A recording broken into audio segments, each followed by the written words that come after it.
Modi government ఏదైనా bill తీసుకొచ్చినప్పుడల్లా అంటే ఉదాహరణకి త్రిబుల్ తలాక్ కానీ ఎన్ఆర్సీ కానీ ఇట్లాంటి బిల్లులు తీసుకొచ్చినప్పుడల్లా ముస్లింల్లో అపోహలు రేకెత్తించి వారిని ప్రభుత్వానికి వ్యతిరేకంగాను హిందువులకు వ్యతిరేకంగాను రెచ్చగొట్టడంలో విపక్షాలు సక్సెస్ అవుతున్నాయి. దాంతో రాను రాను క్రమక్రమంగా ముస్లింల్లో విపరీతమైన ద్వేషభావం నెలకొంటుంది. హిందువుల మీద దాడులు చేస్తున్నారు. దాంతో బయట శక్తులు బయట ఉగ్రవాదులు కూడా వారితో చేరుతున్నారు. ఇప్పుడు వక్ఫ్ బోర్డుకు సంబంధించిన గొడవల్లో బెంగాల్లో జమాతే ఇస్లామీ హస్తం ఉందని చెప్పేసి ప్రభుత్వం చెప్తోంది.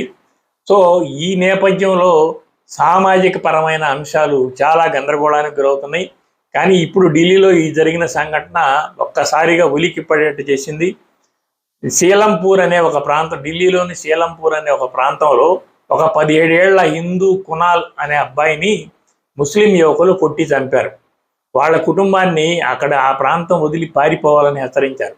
ఇంతకీ ఈ సీలంపూర్లో ఈ కునాల్ అనే అబ్బాయి చేసిన నేరం ఏంటంటే, అక్కడ ఎవరో కొంత గ్రూపు హనుమాన్ చాలీసాని వ్యతిరేకిస్తూ మాట్లాడుతున్నప్పుడు అది కరెక్ట్ కాదు అని చెప్పేసి అందరి మధ్య కూర్చొని ఇతను క్లియర్గా హనుమాన్ చాలీసా అంటే ఇది అని చెప్పి చదివాడు.